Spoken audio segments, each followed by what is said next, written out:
le Parisien parisienne, j'espère que vous allez bien. Le Paris Saint-Germain qui s'impose 2-1 face à Strasbourg. Ah, qu'est-ce que je suis tellement content!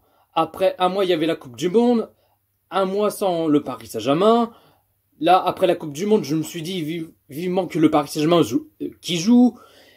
J'étais tellement pressé, tellement excité, mais là, enfin, le Paris Saint-Germain qui joue. Il a le Paris Saint-Germain qui s'impose. Victoire 2-1 face à Strasbourg. Une victoire soulagée, mais en tout cas très content. La victoire, les 3 points. Et bien sûr, le classement, ça bouge pas. Le Paris Saint-Germain, il reste premier en tête de ce classement. Nouvel décor. Nouvel décor, vous trouvez ça comment? Magnifique? Lourd ou pas? Eh ben, tu diras ce que tu en penses dans les commentaires. Et puis, Marco Verratti. Marco Verratti, en tout cas, c'est une très bonne nouvelle. J'y m'attendais pas. Marco Verratti, qu'il a prolongé son contrat au Paris Saint-Germain jusqu'en 2026. En tout cas, franchement, très content que Marco Verratti qui a prolongé jusqu'en 2026 au Paris Saint-Germain. Très content. Et ça fait vachement plaisir. Et puis voilà, en tout cas, oui, je suis content. La reprise du Paris Saint-Germain, hein, vu après la Coupe du Monde. Et puis voilà, on a vu les joueurs ceux qui ont joué pendant la Coupe du Monde, qu'ils ont repris l'entraînement, voilà, tranquille et tout. Et là, bon, on a vu le Paris Saint-Germain qui n'ont pas fait un bon match, mais bon, même si le Paris Saint-Germain qu'on s'imposait 2-1, mais ils n'ont pas fait un bon match, mais on a vu le Paris Saint-Germain, voilà, un petit coup de mou, un peu triste. Même des fois, ils étaient bons, des fois, ils étaient moins bons, on va dire 50-50, hein, on peut dire ça comme ça. Mais bon, en tout cas, moi, je suis content que le Paris Saint-Germain s'impose. Hein. L'essentiel, c'est la victoire, les 3 points, et ainsi de suite. Betsabou, un Titi parisien. Alors, à ce que paraît, apparemment, normalement, ça devrait être Bernat qui serait titulaire, mais à ce qui paraît, Bernat, il s'est blessé au dernier moment, hein, si je dis pas de conneries, bien sûr. Mais du coup, on a vu que Betsabou qui joue son premier match titularisation. En tout cas, je trouve que Betsabou, il a fait un match exceptionnel. Il a fait un bon match, quoi. Mais en tout cas, bravo pour Betsabou, premier match, premier titulaire. En tout cas, franchement, il a fait un excellent match. Rien à dire.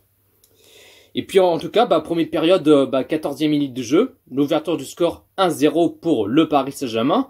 Le but Marquinhos. Il y avait un coup franc pour le Paris Saint-Germain. Neymar il tire. Et puis Marquinhos qui met de la tête et qui marque son but. Et ça fait 1-0 pour le Paris Saint-Germain.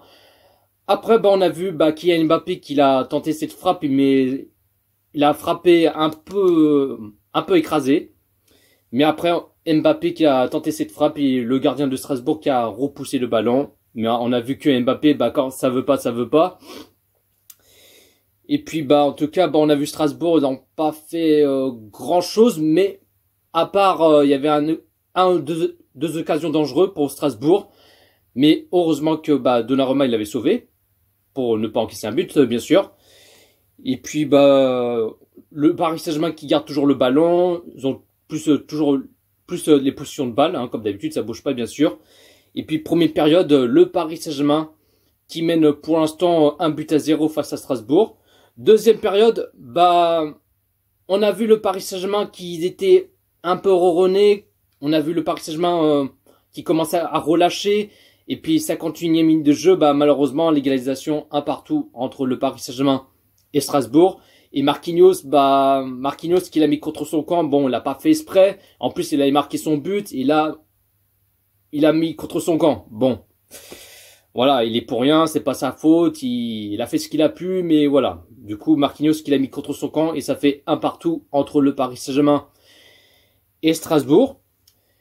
Neymar qui a reçu son carton jaune et puis 2 minutes plus tard, on a vu que Neymar qui a fait simulation. Alors, je pensais qu'il y avait faute, il y avait penalty pour le Paris Saint-Germain, mais en fin de compte non.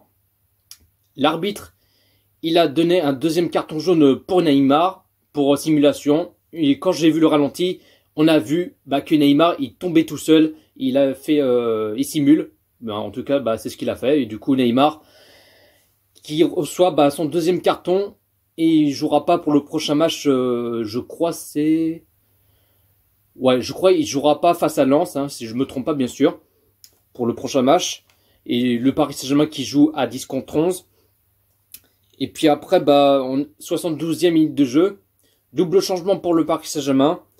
Ekitike qui sort à la place Solaire. Ekitike, je trouve, on l'a pas vu grand-chose en ce premier période. Mais voilà, il a fait ce qu'il a pu. Il a envie de tout donner. Mais je trouve Ekitike, bon, il a pas fait grand-chose, je trouve. Mais bon, il a pas fait un match aussi dégueulasse que ça. Et puis Vitinha qui sort à la place Sarabia. 78e minute de jeu. Changement pour le Paris Saint-Germain. Bichiabu qui sort à la place Hakimi. Et puis on a vu le Paris Saint-Germain qui essaie de monter en puissance, qu'ils ont envie de chercher un deuxième but, mais quand ça veut pas, ça veut pas. Mais on a vu que Strasbourg, ils ont rien se lâcher. Et puis là, dans le temps additionnel, on va dire 94e minute de jeu, juste avant la fin du match, Marquinhos, il avait marqué son doublé apparemment, mais on a vu que le joueur de Strasbourg, qu'il a fait la faute sur Kylian Mbappé, et avant que, après, ça c'est celui d'après, et Marquinhos qu'il avait marqué son doublé pour offrir la victoire du Paris Saint-Germain, mais l'arbitre a décidé de siffler le penalty pour le Paris Saint-Germain. Alors je me suis dit, pourquoi il a sifflé le penalty alors qu'il aurait pu laisser l'avantage? Et on a vu que Marquinhos, qu'il a marqué son doublé, qu'il a offert la victoire pour le Paris Saint-Germain. Mais non, l'arbitre, qu'il a décidé de siffler le penalty pour le Paris Saint-Germain. Et là, Kylian Mbappé qui va frapper le penalty. Et là, Mbappé qui marque son but et offre la victoire pour le Paris Saint-Germain. 2-1. Merci qui? Merci Kylian Mbappé, nous sauveurs de Kylian Mbappé, Mbappé Flash, Mbappé King, appelle ça comme vous voulez. Mbappé qui offre la victoire pour le Paris Saint-Germain et ça fait 2-1 pour le Paris Saint-Germain. Et là, score final, le Paris Saint-Germain qu'on remplit la mission accomplie, ce qui est fait est fait. 2-1 pour le Paris Saint-Germain face à Strasbourg.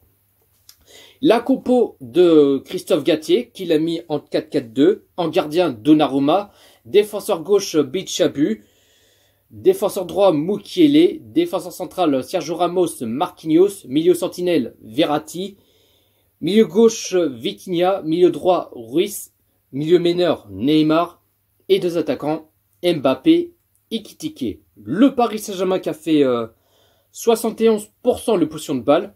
Côté Strasbourg qui a fait 29% de possession de balle. Le Paris Saint-Germain qui a fait 10 tirs et 6 tirs cadrés. Et côté Strasbourg qui a fait 12 tirs et 3 tirs cadrés. Donc voilà la team, pas plus à dire. En tout cas, ça m'a tellement manqué que le Paris Saint-Germain qui n'ont pas joué et tout, vu par rapport à la Coupe du Monde et tout ça. Mais en tout cas, je suis très content. La reprise et tout ça. Et ça fait vachement plaisir. Et très content que le Paris Saint-Germain qui s'impose, la victoire et les 3 points. C'est essentiel, c'est principal. Écoutez, pas plus à dire. Dites-vous dans les commentaires ce que vous en pensez de ce match Paris Saint-Germain-Strasbourg. Likez, commentez, partagez et on est carré. Et abonne-toi si c'est pas fait. Et n'oublie pas de cliquer sur la cloche. C'est important. Sur ce, prenez soin de vous la team. Ici c'est Paris.